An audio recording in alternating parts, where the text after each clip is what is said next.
Aujourd'hui, je reçois pour vous, mesdames, messieurs, une fierté béninoise et c'est un honneur pour moi. Nous allons parler de lui, mais nous allons parler d'abord politique.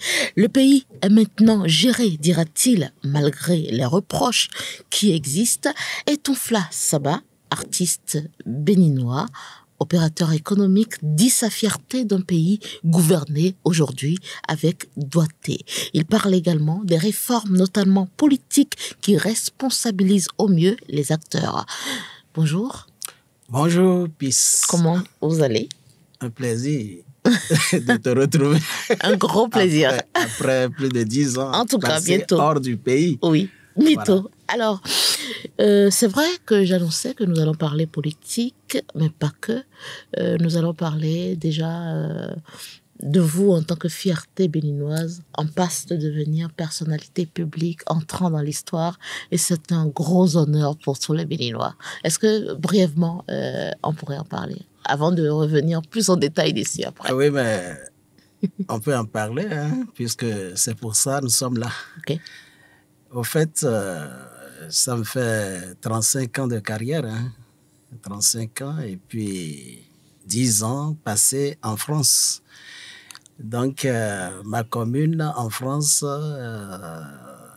est Vendeuvre, ça s'appelle Vendeuvre. Donc, ça a été une surprise pour moi que la commune ait décidé de porter son choix sur ma personne. Artiste, personnalité publique entrant dans l'histoire. Et c'est un événement qui honore le Bénin. Et ce n'est pas que ça, c'est suivi de disques d'or. De disques d'or, voilà. Et donc, j'ai profité lorsque la nouvelle a été portée, et c'était depuis l'année passée, et j'ai dit, ben, pourquoi pas. Et là, je suis rentré en studio et j'ai sorti l'album Vendeuvre. Ok. Voilà, et cet album sera lancé le 19 avril 2025. Qui sera la date où vous entrez dans l'histoire. Dans l'histoire de Vendeuvre. Et que vous recevez le disque d'or également. Voilà, Okay. et c'est le 15e de ma carrière, le 15e album de ma carrière. Qu'est-ce qu'on peut faire en tant que Béninois pour participer à cette reconnaissance de mérite? Non, mais j'invite tous ceux qui ont cette volonté de porter haut la culture béninoise, Oui. De se déplacer à Vendeuvre. Okay. Voilà, ça ne coûte rien, se déplacer pour soutenir. Et c'est une première pour un Africain et aller à ce niveau de distinction très, très, très élevé. Donc, que tout politicien et homme d'affaires, homme culturel, cherche à se déplacer massivement.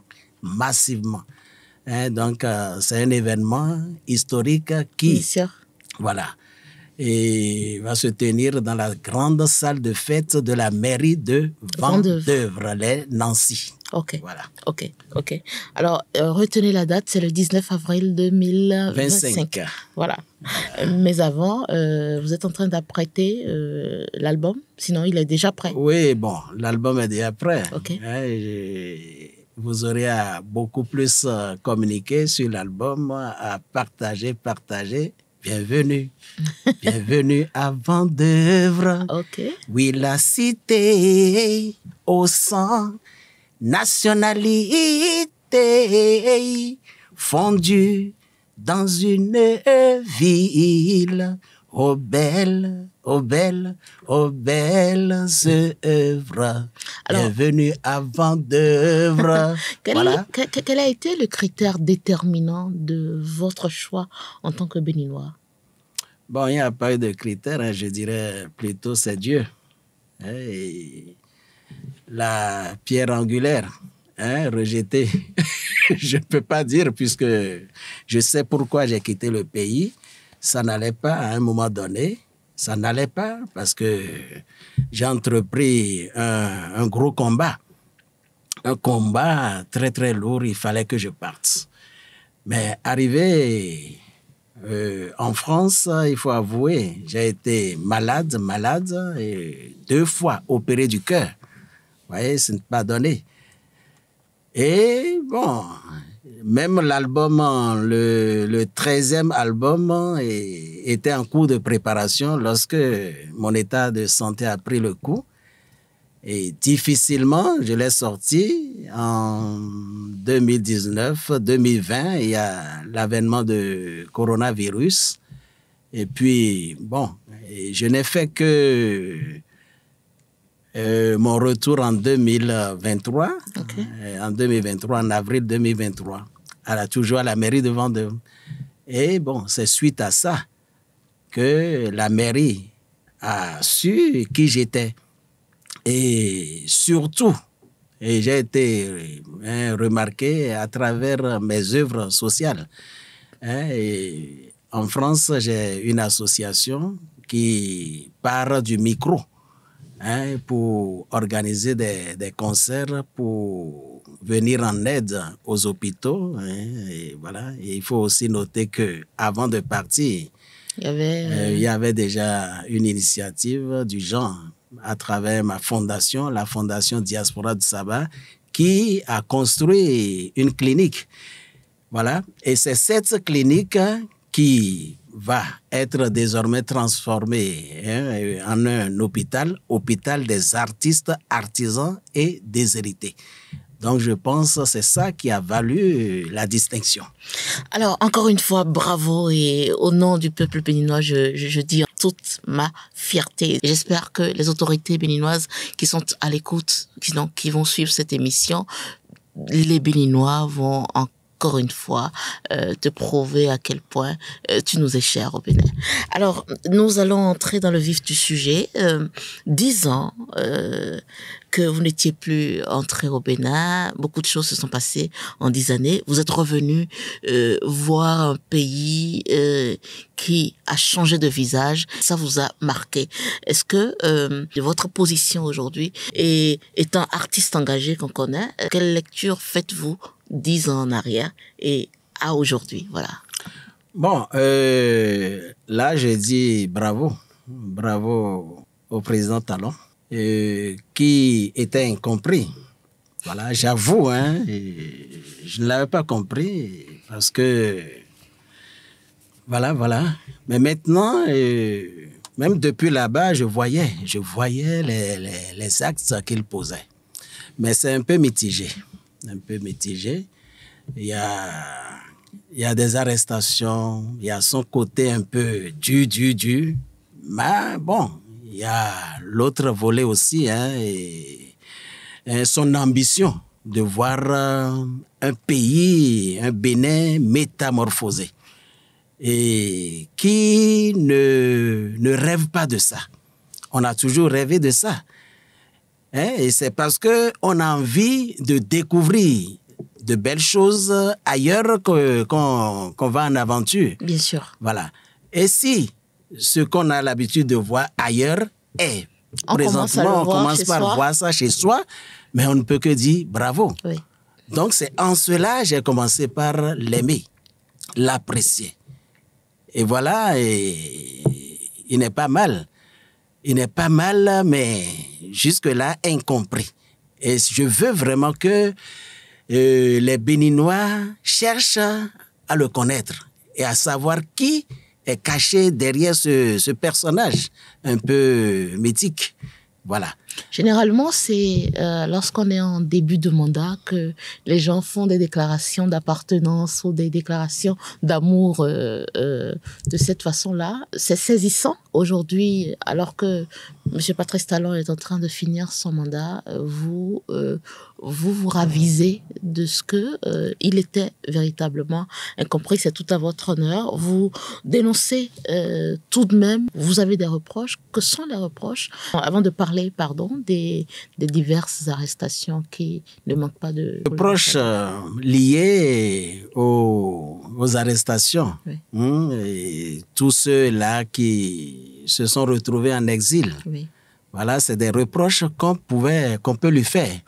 Mais si on rentre en soi-même, on va comprendre aussi que ce n'est aussi pas hein, sa faute, hein, puisque lui-même a hérité. Il a hérité de ça. D'accord? Ce n'est pas un secret pour personne. L'État, c'est-à-dire le président Talon, moi j'ai fini par comprendre que voilà, il n'a pas retrouvé un état de droit à sa prise de pouvoir. Parce que lui-même a frôlé la prison. Il a fallu qu'il quitte le pays. Et vous savez dans quelles conditions. Voilà. Moi, je me dis, un état de droit, des arrestations brutales devraient normalement cesser. Il suffisait d'une simple convocation. Une simple convocation pour que peut-être il ne cherche pas à fuir le pays dans ces conditions. C'est révoltant. Vous voyez, c'est révoltant, c'est humiliant. Voilà. Donc, et vous le savez, hein, le chat échaudé a toujours craint l'eau froide. Donc, c'est là, il faut aussi le comprendre. Moi qui vous parle, on n'a plus besoin d'aller chez des visionnaires pour comprendre qui je suis. Je suis un homme de Dieu, un messager, un prophète. Je ne me réclame pas prophète puisque je n'ai rien, je n'ai pas de collier au cou. Non. Mais j'ai eu à dénoncer. Imaginez-vous, il y a la nuit du 11 au 12 mars 2004, ma maison a été encerclée aux environs de 2 heures du matin par une vingtaine de policiers ayant à leur tête le commissaire Roundéignon, Louis-Philippe Roundéignon, par exemple. Et ils ont attendu jusqu'à 6 heures du matin avant de faire irruption dans ma chambre à coucher. Ils ne m'ont pas permis de m'habiller, par exemple. J'étais en pagne. Lorsqu'ils m'ont soulevé, menotté devant mes enfants, devant ma famille. Mais le quartier était bourré comme un œuf. Ils m'ont par la suite jeté derrière la bâchée d'une bâchée de la police. Sirène à fond, ils ont fait au moins 3 fois le tour du quartier. Il y a d'autres quartiers aussi qui m'ont vu encore faire ce tour-là avant qu'on ne me dépose devant le commissaire. Mais arrivé devant le commissaire, qu'est-ce que je lui ai fait? Il me tend un papier, il me dit de lui faire une décharge comme quoi je lui aurais pris 500 000 pour un véhicule que je n'ai pas livré. J'ai dit, mais quand même, ça ne va pas dans ta tête? Tu fumes quoi? Donne alors le papier et je vais écrire que j'ai reçu une avance de 500 000 pour un véhicule que je t'ai livré, un véhicule de marque Golf, couleur blanche, mais qui coûte en son temps 2 millions. Mais tu ne m'as plus payé.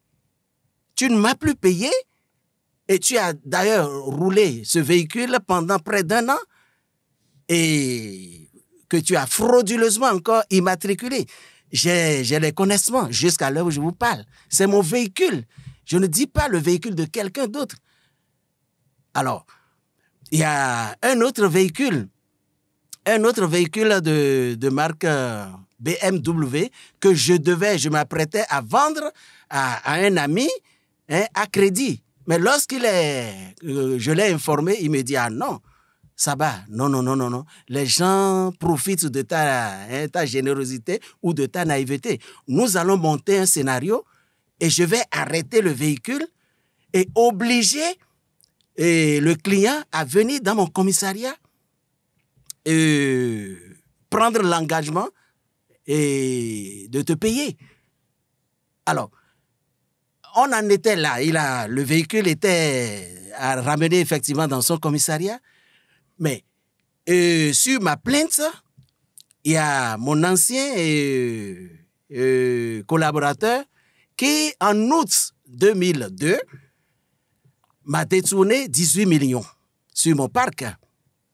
Il a connu la prison, 2 mois de prison assorti de sursis 1 an, histoire de me payer.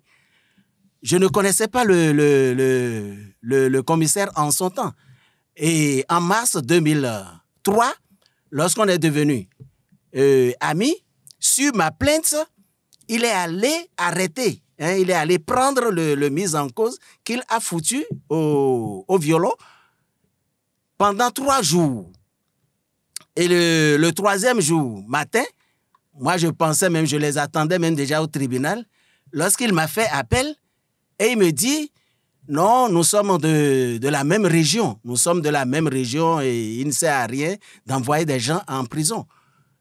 Et qu'il a essayé de négocier un règlement à l'amiable. Bon, bref. 1 semaine après, je reviens pour concrétiser le règlement à l'amiable. Il me dit que le mis en cause est gravement malade et que si j'apprenais qu'il est mort aujourd'hui même, de ne pas être étonné. Bon, je l'ai quitté. C'est le commissaire qui m'a dit ça. J'ai cru. Je quitte son bureau et qui je vois devant le portail du commissariat, c'est celui qui est gravement malade. Celui qui est gravement malade. Il m'a vu et il a fait semblant. Il voulait ressortir, j'ai couru, je l'ai attrapé et je l'ai ramené dans la cour du commissariat. J'ai dit, mais ça va pas, tu as menti au commissaire que tu es gravement malade. Là où je t'ai vu, tu dois me payer, j'ai de sérieuses difficultés, tu dois commencer par me donner. Et au moins, j'ai besoin de 500 000.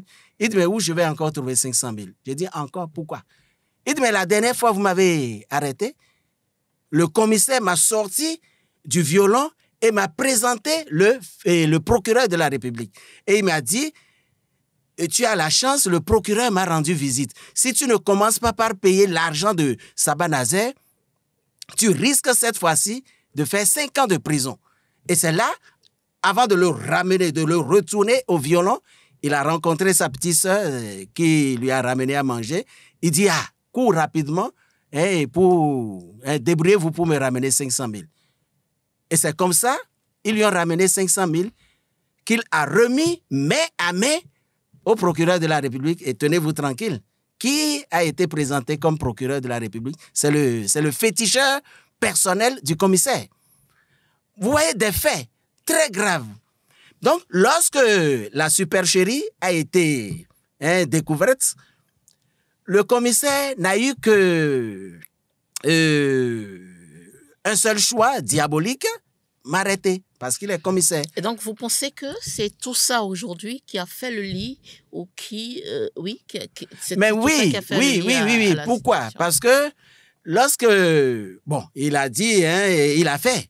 Il m'a arrêté dans des conditions humiliantes et j'ai fait la prison. Il m'a dit, tu vas, si tu ne veux pas reconnaître ce que je te demande gentiment, tu vas en prison pour 10 ans. J'ai dit, il n'y a pas de problème. Là, nous parlons du commissaire Roundeillon. Le commissaire Roundeillon. Okay. Que je partais pour 10 ans. Et il a orienté le dossier. Et je suis allé en instruction. Effectivement, je suis allé en instruction, mais par la grâce de Dieu, je n'ai pas fait 1 mois. J'ai été libéré sans la moindre caution. Et maintenant, l'avènement du changement prôné par du nouveau départ. C'est le nouveau départ ou changement, je ne sais pas. Je parle du président. Non, je parle du président Yahi. OK. Quelques années après, il y a eu l'avènement du changement. J'ai profité, j'ai cru effectivement en cet avènement de changement et j'ai écrit une lettre plainte. Et j'ai dit à Monsieur le Président de la République, un commissaire de police m'a volé tant, et m'a jeté en prison. Voilà. Mais 1 semaine après, j'ai reçu un coup de fil. J'ai été reçu à la présidence par un des chargés de mission, dont j'étais le nom pour le moment. Je vous dis, mais je suis suffisamment armé. J'ai toutes les preuves de ce que je dis. Donc, j'ai été reçu par un des chargés de mission du président Yahi Boni qui m'a dit, mais Monsieur Saba, le président de la République, c'est parce que son calendrier est chargé. Sinon, c'est lui-même qui allait vous recevoir. Il est pressé de savoir qui est ce commissaire-là, qui a eu le courage de faire tout ça là, hein, et te foutre encore. Bon, bref. Et c'est là, je me suis mis, j'ai tout expliqué. Le chargé de mission m'a dit, vous avez les preuves? J'ai dit oui. J'ai couru à la maison, j'ai ramené toutes les preuves.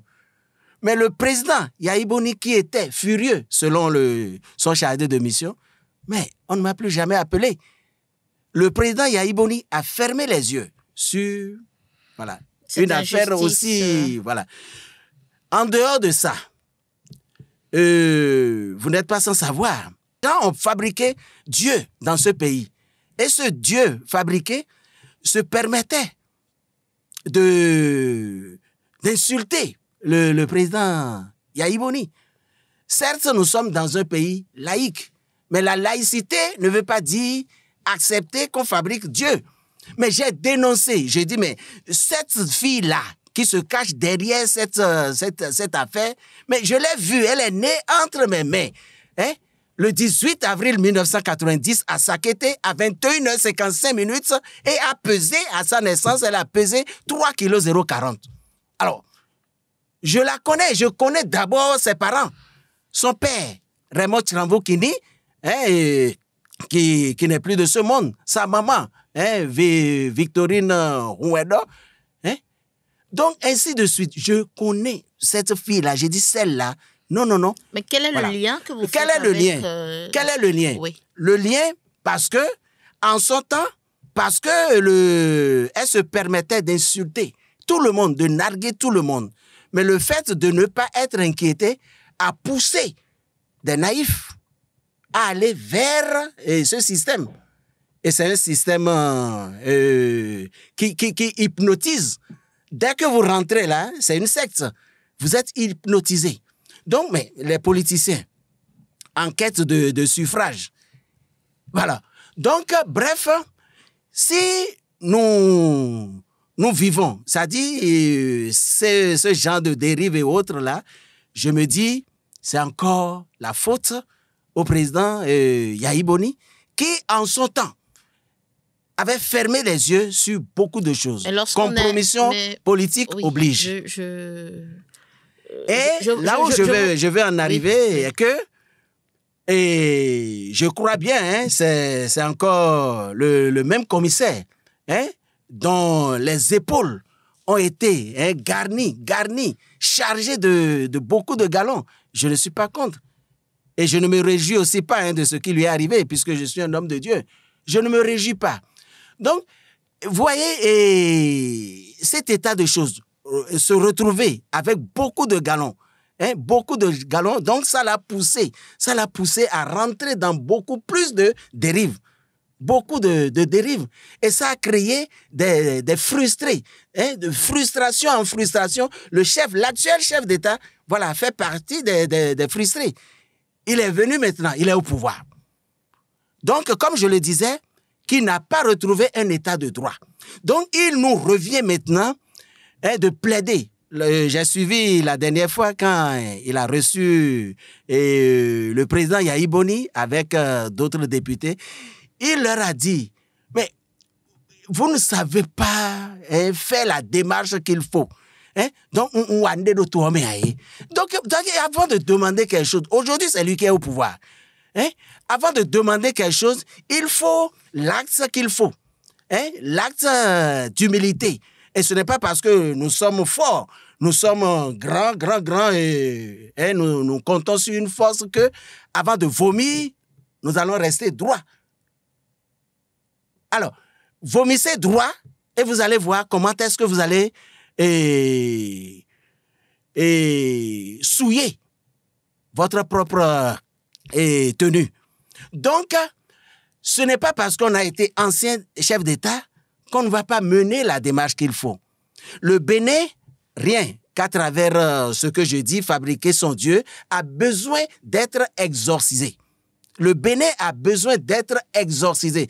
Allez écrire ça quelque part. Quand on descend, le Bénin a besoin d'être exorcisé. Je ne suis pas contre le Dieu fabriqué, mais moi je dis la vérité. Demander qu'il faut plaider la clémence du chef de l'État, c'est ça ou... Pour aller à de nouvelles, c'est ça je vous dis, oui. À de nouvelles assises nationales, conférence nationale bis.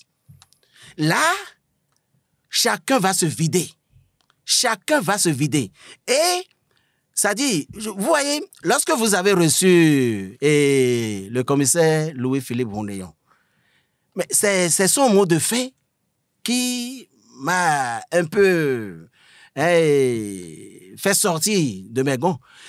Il dit, je suis désormais Kémy Séba. Mais j'ai répliqué aussitôt, j'ai dit, je ne suis pas contre Kémy Séba. Je ne suis pas contre lui. Mais Kémy Séba n'est pas la référence.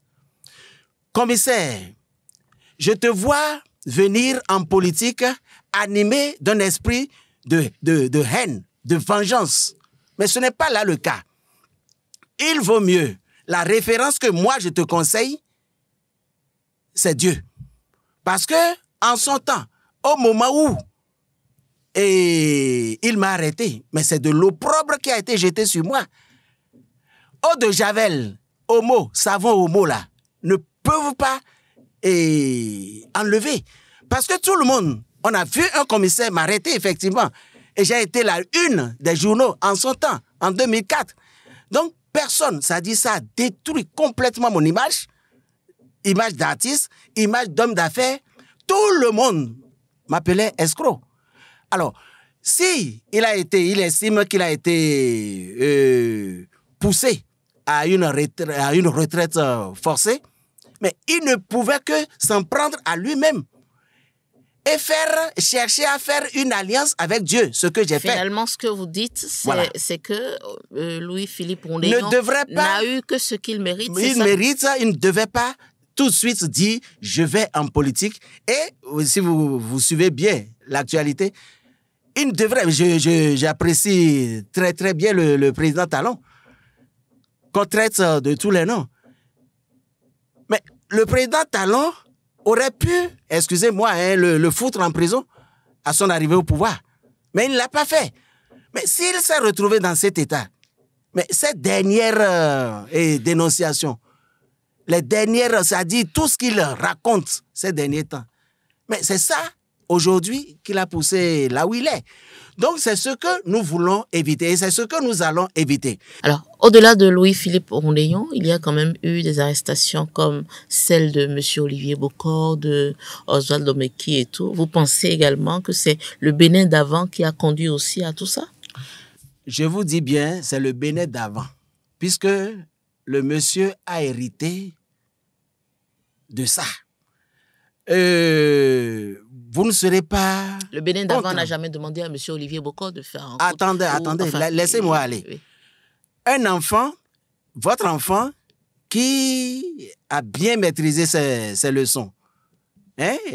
Vous êtes professeur, votre enfant a bien maîtrisé ses leçons et qui vous dépasse, vous ne serez pas contre lui. Hein? Donc, il a appris tout ce qui se passe aujourd'hui là, il a appris ça de quelqu'un. Donc, ne lui en voulez pas. Et là où je veux en venir, vous m'avez arrêté, est que lorsque, ça dit celui qui est au pouvoir, on ne le menace pas. Lorsqu'il sait qu'il est menacé, il faut négocier, il faut aller tout doucement à une conférence et vider tout ça là, et lui faire. Mais qui menace qui, monsieur Saba? Qui menace qui? Qui menace qui? Est-ce que vous n'entendez pas ce qui se passe? Les opposants, c'est normal qu'ils soient... et qu'ils vivent vraiment ce qui se passe avec qu'ils soient frustrés. Je l'ai dit, de frustration en frustration, on va à un éclatement. Et là, ça n'arrange personne. Et c'est pour ça que je vous dis, il faut négocier. Et j'étais au cas de Olivier Bokor et le ministre Oswald Omeki. Au lendemain de leur arrestation, que j'ai fustigé, je n'étais pas du tout d'accord. Mais lorsque le Dieu fabriqué a fait des sorties et a dit, mais voilà ceux qui me financent. Mais on n'a aucune preuve de ce qu'elle a dit. C'est ce qu'elle a dit. Non. Moi, je dis, c'est ce qu'elle a dit. C'est ça qui me pousse à dire. Si tant est que, et moi j'ai dit, je n'ai pas de preuves, hein, je n'ai pas de preuves, et j'ai dit, si tant est que ces gens-là ont de l'argent, ça dit une seule hirondelle ne fait pas le printemps. Vous avez de l'argent. Il y a des gens qui ont des milliards. Mais au lieu de sortir milliards pour donner à un Dieu fabriqué, pour quémander des suffrages, je dis non.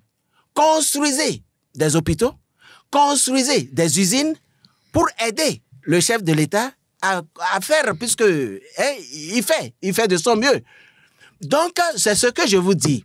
Il faut forcément des assises nationales pour demander. Et ensuite, aller à des institutions fortes. OK. Assise nationale, institution forte. Mais, Monsieur Saba, vous avez beau ne pas être au pays, vous suivez l'actualité béninoise. L'opposition n'a eu de cesse que de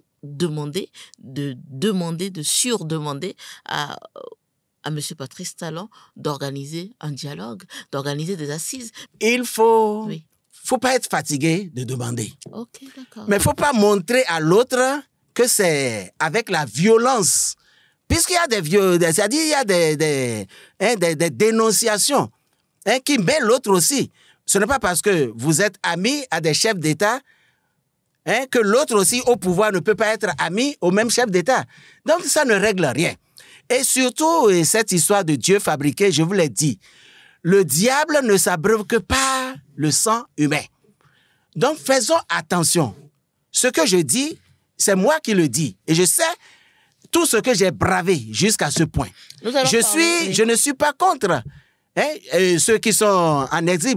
Je sais ce que la vie en France, ailleurs, ce que ça coûte. Je ne suis pas du tout d'accord lorsque on contraint l'autre à quitter son pays. Je ne suis aussi pas d'accord lorsqu'on oblige, c'est-à-dire les Rekia Madougou, les Joël Aïvo, tout ça là. Mais j'ai toujours plaidé, j'ai toujours dit, libérez-les, allons à des démarches qu'il faut. Donc, il faut vraiment, c'est-à-dire la bonne démarche. Il faut la bonne démarche. Voilà. Alors, au-delà de la bonne démarche, les élections générales sont en train, nous sommes aux portes des élections générales de 2026. La majorité présidentielle qui apparemment n'entend pas travailler à la relecture du code. Est-ce que tout ça, finalement, combiné avec le climat, les arrestations, les frustrations que vous avez dénoncées, est-ce que tout ça ne sera pas la goutte d'eau de trop? Il faut que quelqu'un reconnaisse ses erreurs. Et c'est ce que je dis. Mais qui? Le président Yahya Boni. Okay. Le président Yahya Boni doit reconnaître ses erreurs, puisque tout est parti de là. Tout est parti. Nous n'allons pas revenir en arrière. Tout est parti de là. Je le connais, homme de Dieu. Je le connais, c'est-à-dire pétri de talent, d'humilité. C'est un talent. Donc, avec ce talent, qu'il se mette résolument en prière, Dieu va accepter. Que ce code-là qui est décrié, moi je ne connais rien en politique, moi je ne suis pas là pour parler politique. Mais si Dieu occupe désormais la première place dans nos vies, ce code sera révisité. Donc c'est ce que je dis. Il revient au président Yahya Boni de faire la démarche qu'il faut. Faut pas menacer celui qui est au pouvoir. Il faut au contraire lui donner vraiment, c'est-à-dire lui reconnaître. Parce que c'est lui-même, il a dit, donc je n'ai rien fait de bien dans ce pays-là. Alors, les marchés qu'il est en train de construire, les hôpitaux ou usines et autres là, il va mourir avec. Alors, il faut lui reconnaître ça. Ne pas lui donner l'impression que après son pouvoir là, c'est la prison, c'est quoi là, la prison de l'AE là, ou bien comment on appelle là. La cour pénale. La cour pénale. Faut pas lui donner cette impression. Ah non. Donc, il faut vraiment reconnaître ce qu'il a fait et lui donner vraiment la place qu'il faut après le pouvoir. Ils savent, les politiciens savent comment régler cette affaire. Ne le menacez pas. Et je l'ai dit, je ne suis pas contre, je ne suis contre personne. Avec les opposants en France et un peu partout, je suis en contact avec eux. Je pleure ensemble avec eux. Parce que ce n'est pas facile, ce qu'ils vivent. Ce n'est pas facile. Vivre, et c'est parce que moi, j'ai eu la chance de connaître la prison. C'est une chance. Il a fallu mes 3 semaines ou 1 mois de prison pour que mes yeux regardent autrement. La prison, je ne souhaite pas à mon ennemi. La prison, je ne souhaite pas à mon ennemi. Même dans l'une de mes vidéos, je disais, au lieu de construire des prisons, mais construisez plutôt des usines pour trouver du travail. Au nombreux, il y a des gens, moi j'ai mon neveu, j'ai mes nièces qui ont étudié et ils ont fait l'université depuis plus de 20 ans, 25 ans et qui n'ont pas eu du travail. Et j'ai des amis, des pères de famille. Alors, et si on doit passer tout le temps à parler politique et attendre la veille des élections et commencer par distribuer 2000, je trouve qu'il vaut mieux apprendre à pêcher que de donner du poisson. Lorsque vous dites que M. Boni Yayi doit quand même reconnaître ses erreurs, quel est le lien de la reconnaissance des erreurs de Boni Yayi avec la tentative de coup d'État orchestrée ou supposément orchestrée? Mais je vous ai dit, le chat échaudé craint toujours l'eau froide. D'accord? Ça suffit pour que vous compreniez. Le pardon, le sens du pardon dont je dis là, reconnaître ses erreurs, c'est là. Il faut qu'il reconnaisse que, ah oui, en son temps. C'est pas facile de diriger un pays. Je lui tire chapeau. Mais il faut reconnaître aussi. Est-ce que vous pensez que le président Talon ne fait pas d'erreur? Il en fait. Mais il assume. Parce que, oui, ça n'a pas été facile pour lui d'être là où il est. Mais à quel moment quelqu'un assume et l'autre doit reconnaître? L'autre, ce que lui, il avait assumé là, ce que lui, il avait fait là, c'est ce que je dis. Et ça a déjà commencé, puisque il devait recevoir un trophée. J'ai lu à travers les presses, les réseaux sociaux, qu'il a renoncé à ce trophée-là. Qu'il renonce à ce trophée. Le vrai trophée là, il deviendra vraiment l'homme. S'il fait, bon, c'est Dieu qui fait.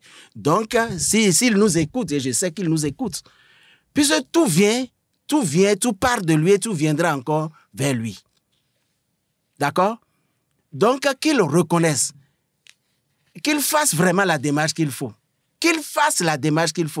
Comment? Reconnaître à son prédécesseur les mérites et puis le fauteuil bien garni, ça ne va rien lui coûter. Alors, Monsieur Etoufla Saba, vous êtes rentré au pays où le contexte social, ça dit dans les quartiers, dans les rues, que la vie ambiante, elle est pas facile du tout. Est-ce que vous avez la même impression? Rien n'est facile dans ce monde. D'où je viens là, ce n'est aussi pas facile. D'où je viens, ce n'est pas facile. Donc c'est partout. C'est partout. Okay. Ce n'est pas la faute à quelqu'un. Que les Béninois que nous sommes, on commence par enlever ça de cela. Seul le travail. Ce n'est pas facile aussi de trouver le travail. Et c'est pour ça que je vous dis, les multimilliardaires de ce pays, puisque le destin présidentiel, ce n'est pas à tout le monde. Ce n'est pas à tout le monde. Ce n'est pas à tout le monde. On a vu les présidents Adrien Houmbedi, les Bruno Amoussou, côtoyer, ils étaient déjà à moins d'un doigt du fauteuil présidentiel. Mais ils ne sont pas. Parce que Dieu n'a pas voulu, ils ne sont pas devenus présidents. Mais est-ce qu'ils sont morts pour ça? Non! Donc, tout le monde, c'est-à-dire c'est ce que je veux que tout le monde retienne désormais. Tout le monde ne peut pas être président. Mais lorsque Dieu vous fait grâce et que vous avez de l'argent, moi qui vous parle, je vous ai dit d'où je viens. L'opprobre que le commissaire Louis-Philippe Goundé a jeté sur moi a fait que tout le monde est devenu méfiant. L'escroc que je suis, et au point où je disais même à des gens qui me traitent de voleur, escroc, j'ai dit, mais je n'ai pas fait de l'escroquerie ma chasse gardée. Si c'était aussi facile, allez escroquer. Et c'est ce que j'ai commencé par dire. Et puis, bon, j'ai foncé avec Dieu. J'ai foncé. Je n'ai pas attendu milliards avant de parler de clinique. Je n'ai pas attendu milliards avant de dire que la clinique sera transformée en un hôpital pour artistes, artisans et déshérités. Donc, ce que vous demandez, c'est plus d'engagement social. C'est l'engagement social de la part des politiciens. Politiques. Moi, je ne suis pas politicien. Je ne suis qu'un artiste pour qui, voilà, tout a été dur pour revenir sur la scène. Mais n'allons jamais. Danode iye mikuna lola danode malo e manodo kemi seba ya iboni ajavance wena lo weya danode malo e manodo. Ce que je dis est valable pour tout le monde. Si le pays est bien, tel que ça se passe là, oui, voilà, tel que ça se dessine là, mais ça va éviter les nombreux déplacés qui meurent dans les eaux de la Méditerranée. Vous ne voyez pas ce que je dis, ça peut choquer d'autres, mais lorsqu'ils vont rentrer en eux-mêmes, ils comprendront que je ne me suis pas du tout moqué du commissaire Roundeyon. Je ne me suis pas moqué de qui que ce soit. Je pleure Réki Amadougou. Ah oui, je pleure Réki Amadougou. Je pleure le professeur Joël Aïvo que je ne connais pas. Mais pour avoir fait la prison, non, le mal qu'on fait à autrui ne produit que du mal. D'accord? Donc, évitons que le mal revienne encore et qu'on dise oui, chasse gardée, règlement de compte, chose là. Il faut éviter les règlements de compte politiques désormais. Alors, Etonfla Saba, nous sommes au terme de cette émission. Votre mot de fin? Pour mon mot de fin, oui. Je l'ai dit tantôt, évitons les règlements de compte politiques. Oui. D'accord? Oui. Un ancien chef d'État doit être traité et très bien et respecté. D'accord? Et pour qu'il soit bien respecté, il faut des institutions de contre-pouvoir. Il vient au pouvoir 1 an, 2 ans, et qu'il commence par dérailler, mettre des gens en prison, il y a les institutions de contre-pouvoir qui vont le recadrer. Ça, c'est très important. Alors, pour mot de fin, je rappelle que l'événement qui m'a amené ici, c'est l'événement du 19 avril 2025, où Dieu a fait grâce. Dieu a fait grâce. Je n'ai pas passé un concours pour que le choix soit porté sur ma personne. Etonfla Saba, personnalité publique entrant dans l'histoire de la commune de Vendeuvre. C'est clair? Donc, c'est un concert, c'est le départ. Il n'y a pas que ce concert. Il y aura d'autres concerts dont les objectifs seraient de mobiliser des sous pour atteindre les objectifs dont je vous ai parlé, transformer la clinique en un hôpital pour artistes, artisans, créer des orphelinats, créer des centres de formation en métier d'art, aller même former des prisonniers dans les prisons. J'ai une question. Est-ce que, en tant qu'artiste très engagé et donc très écouté également par les communautés, les populations, au lieu de ne voir que du côté des politiques, est-ce que vous n'avez pas également un message ou un appel à responsabilité de ces citoyens-là? Parce que nous sommes à la veille je vous ai dit, il n'y a pas que les politiciens. J'ai dit ceux qui ont de l'argent. Il y a des gens... Non. Au-delà de ceux qui ont de l'argent, je parle des communautés, de monsieur et madame tout le monde. Est-ce que vous n'avez pas un appel à responsabilité pour eux? Parce que finalement, c'est eux qui regardent l'argent ou qui ne font pas attention aux messages des politiciens ou qui, parfois, parce qu'on est venu les voir à la veille de nouvelles élections, se disent « Ah, lui, il a l'argent et on le choisit parce qu'il a l'argent. » Et c'est pour ça que je dis, il faut créer de l'emploi. Lorsque des emplois seront créés, les ventres affamés seront réduits. Et là, Ils ne vont plus, personne ne va attendre 2000 à la veille des élections. J'ai tout dit, hein? J'ai répondu déjà à votre question. Tout dépend, hein? Tout dépend. C'est la mentalité. En France ou ailleurs, un pays vraiment sérieux, on n'attend pas que des gens viennent déposer 2000. Non. C'est ça. C'est une question d'éducation. Et ça va arriver. Ça va, nous sommes sur la bonne voie. Nous sommes sur la bonne voie. Et j'encourage le président Talon. J'encourage d'une manière ou d'une autre le président Talon à aller. D'accord? Même si c'est la veille des élections, tout est possible, hein? Tout changement est possible. Je ne l'encourage pas à dépasser son mandat. Je ne l'encourage pas. Et même si ça devait arriver, tout viendra à travers les assises.